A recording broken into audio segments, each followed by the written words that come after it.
C'est un passif house, attention, c'est pas le passif français, c'est le passif allemand. Donc c'est conçu comme en fait c'est un bâtiment zéro énergie dans la loi française. C'est un bâtiment qui est complètement entouré d'une isolation thermique. C'est comme un thermos. Et c'est un bâtiment de logement, c'est 37 logements où il n'y a pas de chauffage. Donc ce sont les gens qui chauffent eux-mêmes par leur température de leur corps. L'air sort par le toit et au moment où elle sort, elle réchauffe l'air qui rentre. Donc ça s'appelle un double flux. C'est assez rare en France, il n'y en a pas tant que ça. Et c'est donc pas de consommation de chauffage du tout. Donc c'est une chasse, ce qu'on appelle au pont thermique, c'est-à-dire dès qu'il y a un endroit qui n'est pas protégé par de l'isolation thermique. On a rencontré des difficultés sur ce chantier parce que les entreprises françaises ne sont pas forcément formées à ce type d'isolation par l'extérieur très très renforcée. Et c'était l'objectif de la recherche Euronet, ce sont des bailleurs sociaux européens de tous les pays d'Europe qui font le même genre de bâtiment dont nous étions l'auteur.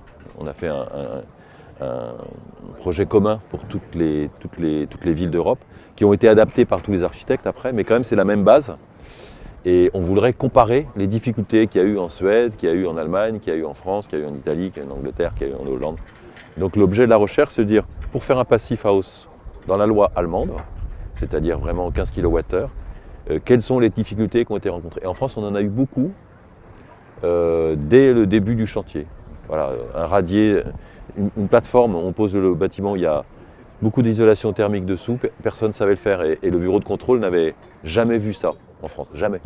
Il y a même chose sur les parois de façade, même chose. Je vous donne un tout petit exemple, les portes palières, elles n'existent pas en France. Ce sont des portes palières qui viennent d'Autriche parce qu'elles ont des performances techniques extrêmement renforcées. Voilà. Donc il y a eu pas mal de travail.